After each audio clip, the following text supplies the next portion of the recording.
It requires a staggering amount of effort to lose a child. It requires an even greater, almost industrial effort to lose 5 of them simultaneously. In the history of modern criminal investigation, few numbers are as haunting as 300,000. That is the number of police officers, military personnel, and volunteers who walked the slopes of a single mountain in South Korea searching for 5 elementary school students who vanished on a chilly spring morning. They poked the soil with bayonets. They flew helicopters over the ridges. They claimed to have swept the area 500 times. The official conclusion was that the boys were simply gone, evaporated into the thin air of a developing nation. But the truth is far more unsettling. The boys were not gone. They were resting just 2 kilometers from their frantic mother's doorsteps. They lay in a shallow gully covered by moss and stone, while the boots of the search party likely walked right over them. The mystery of the Frog Boys is not about how they disappeared. It is about why a nation decided not to find them, and what kind of silence is heavy enough to last for 11 years.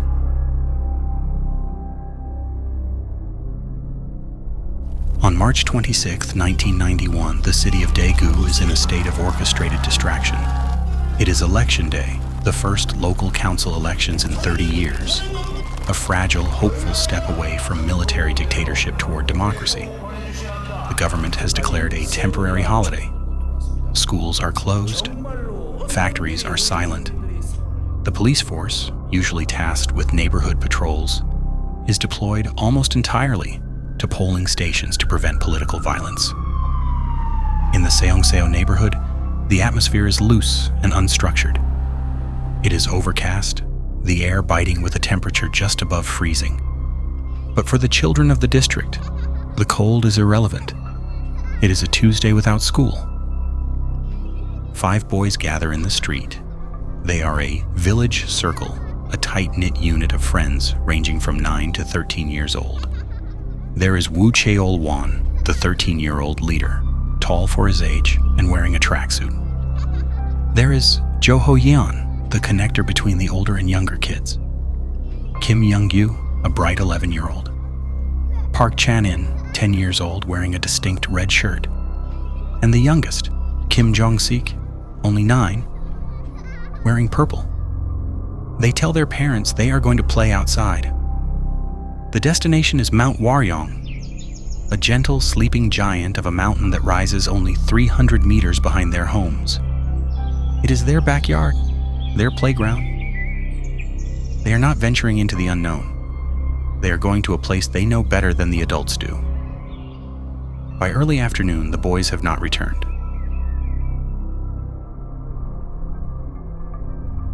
At first, the panic is localized. In 1991, South Korea is a safe society. The idea of child abduction, let alone a quintuple abduction, is foreign to the residents of Dalseogu. But as the afternoon turns to dusk and the cold rain begins to fall, the parents' anxiety sharpens. Woo Cheol-won and his friends are disciplined. Several of them are enrolled in a taekwondo academy, and missing a class without notice is out of character. When the call comes from the academy at 1 p.m., stating the boys never arrived, the first tremor of genuine fear runs through the families. By 7:50 p.m., the parents are at the police station. The response they receive establishes the narrative that will derail the investigation for the next decade. The police, exhausted from election security and conditioned by the era's social trends, categorize the case immediately. They label it a mass runaway.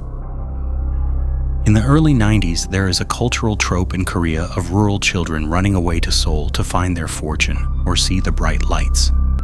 The police latch on to this. They tell the parents to go home and wait. They suggest the boys have pooled their pocket money and taken a train. They waste the first 24 hours, the golden time where a trail is still fresh, assuming the boys are on a joyride. The media seizes the story, but in doing so, they distort it. The boys had told friends they were going to search for salamander eggs, a common spring pastime in the rocky ravines. But salamander is a difficult word for a headline. Editors change it to frogs. It is punchier. It is cuter. It evokes an image of innocent children chasing hopping animals in a rice paddy. The frog boy's name sticks. It infantilizes the tragedy. It makes the public imagine children playing near water, rather than hiking up a rocky forested mountain. While the nation begins to look for frog boys in wet lowlands, the salamander boys are somewhere else entirely. The search that follows is less of an investigation and more of a spectacle. President Roh Tae-woo, sensitive to the public mood, orders a war against crime. The police response becomes performative. Over the coming months, 300,000 personnel are mobilized. It is the largest manhunt in South Korea's history. They print 22 million flyers, enough to cover half the population of the country. The boys' faces appear on milk cartons, cigarette packs, and telephone cards. A song is written about them.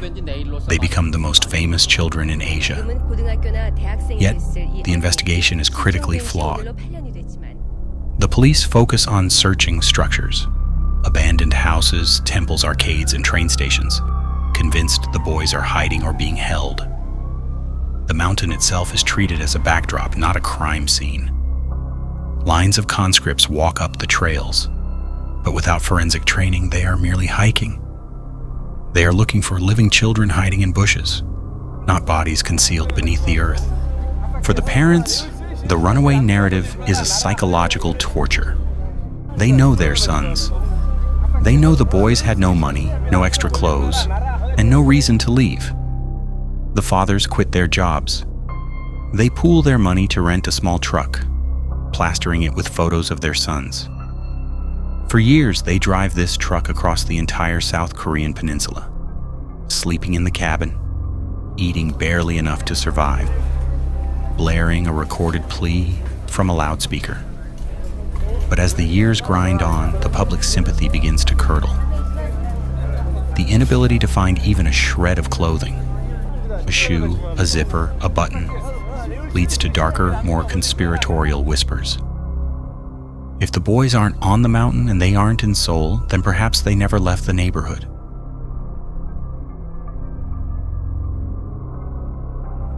The cracks in the official story begin to show 5 years into the silence. The police have exhausted their runaway leads. The psychological pressure on the family shifts from grief to suspicion. In the absence of evidence, the human mind creates monsters. And in 1996, an expert steps forward to give that monster a face. A psychology professor from a prestigious university approaches the investigation team with a new profile. He claims to have analyzed the behavior of the parents and found anomalies. His theory is shocking. The boys were not abducted by a stranger. He posits that one of the fathers, Kim Cheol-kyu, the father of missing 9-year-old Jong-sik, killed the boys to cover up an accident or a fit of rage. The professor is so convinced of his theory that he claims the bodies are buried under the foundation of Kim Cheol-kyu's own house. The police, desperate for a breakthrough and deferring to the authority of a high-ranking academic, authorize an excavation. It is a spectacle of cruelty. News crews surround the small home. Heavy machinery is brought in. They tear up the floorboards. They dig up the toilet and the washroom, destroying the family sanctuary while the neighbors watch. Kim Cheol-kyu stands in the wreckage of his home, watching police dig for the bones of the son he has spent 5 years searching for. They find nothing.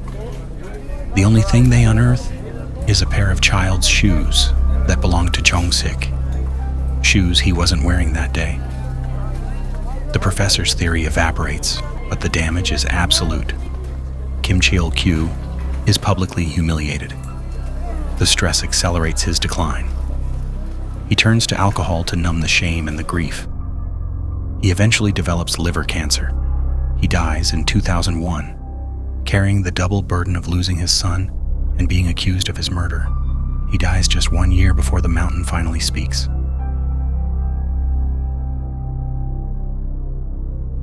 The theory of the runaway children collapses not with a bang, but with the quiet observation of a man looking for acorns.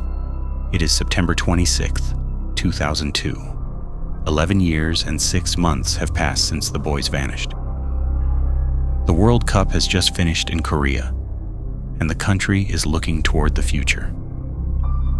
A local man is hiking on the eastern slope of Mount Waryong in an area known as Sebangol Valley.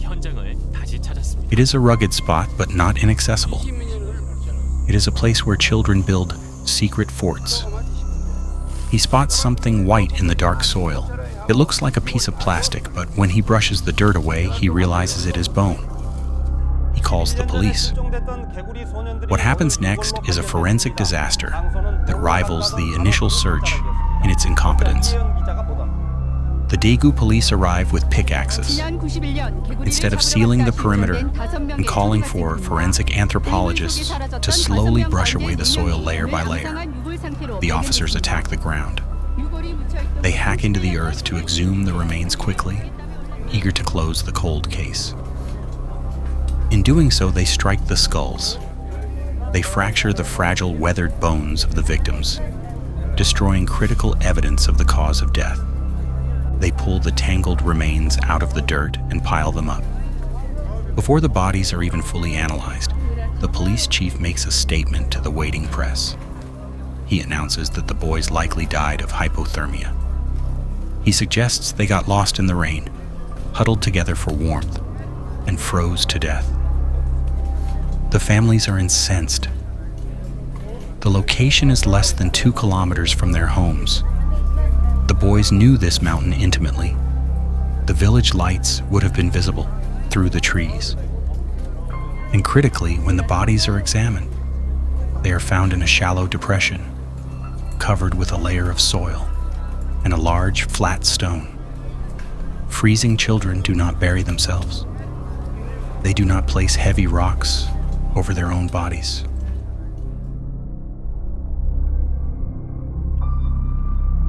The hypothermia narrative is an insult.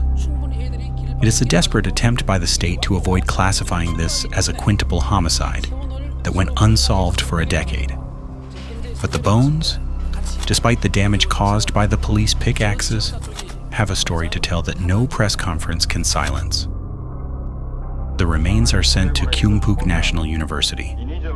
The forensic team, led by Dr. Chae Kwang-sik, spends weeks reassembling the skeletons. What they find turns the stomach of the nation. The skull of 13-year-old Woo Cheol-won, the leader of the group, is a map of violence. It bears roughly 25 distinct impact marks. These are not the random cracks of a fall or the blunt trauma of a rock. They are specific. They are square-shaped depression fractures. Whatever weapon was used had a distinct, manufactured metal edge. It punched into the bone with terrifying force. 9-year-old Kim Jong-sik, the boy whose father was accused of killing him, shows a fracture on his left arm. It is a classic defensive wound. He was raising his arm to block a blow. He was conscious. He was terrified. He was fighting for his life. But the most chilling detail is found in the clothing. The boys' tracksuits are not just tangled, they are tied. The sleeves of one boy's jacket are bound to the pant legs of another. The knot used is not a simple granny knot a child would make. It is a reef knot, also known as a square knot.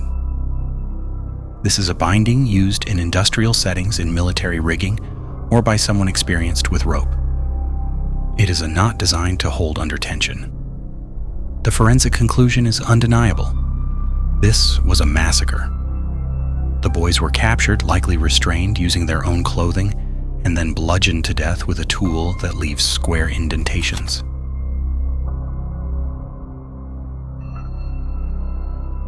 The question shifts from where are they to who is the monster of Mount Waryong.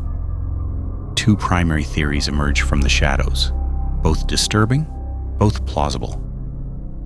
The first theory points a finger at the institution meant to protect the nation. Mount Waryong is not just a public park. Located less than 300 meters from the site where the bodies were found, is the perimeter of the 50th Infantry Division of the South Korean Army. Witnesses from 1991 recall a detail that was overlooked for years. On the morning they disappeared, the boys told a neighbor they were going to the mountain to collect bullet heads, spent casings. This places their intended destination directly inside or adjacent to the military shooting range.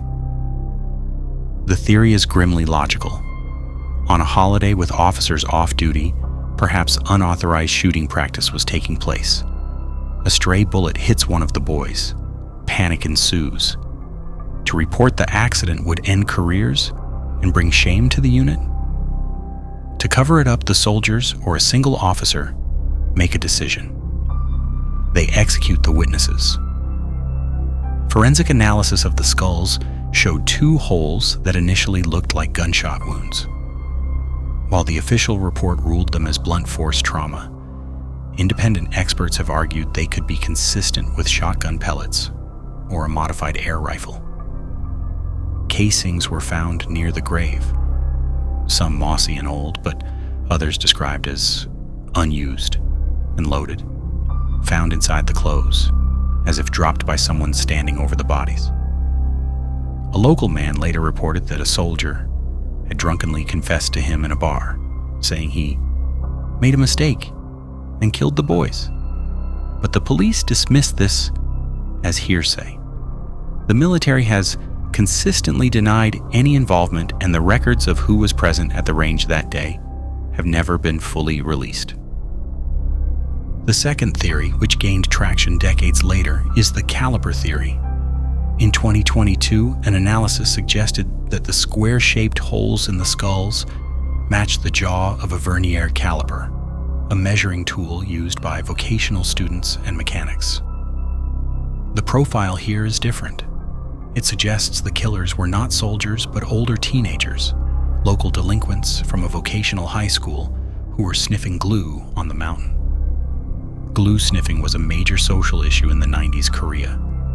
The theory posits that the Frog Boys stumbled upon these older, intoxicated students. A bullying incident escalated. The older boys, high on hallucinogens and carrying their school tools, lashed out.